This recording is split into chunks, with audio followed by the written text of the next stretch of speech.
காமராஜர் ஐயா ஒரு நாள் ஒரு பொதுக்கூட்டத்துக்கு போயிட்டு திரும்பி வர்றாங்க. வலது பக்கத்தில் துண்டு போடுறதுக்கு பதிலாக இடது பக்கத்துலையும் போட்டிருந்தாங்க.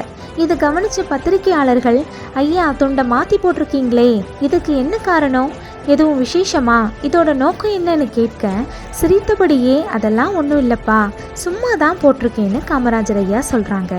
பத்திரிகையாளர்களோ விடலை, துண்டை மாற்றி போட்டதற்கான காரணத்தை சொல்லுங்கய்யா, காரணம் இல்லாமல் இப்படி போட மாட்டீங்களே அப்படின்னு தொலைக்க ஆரம்பிச்சிட்டாங்க.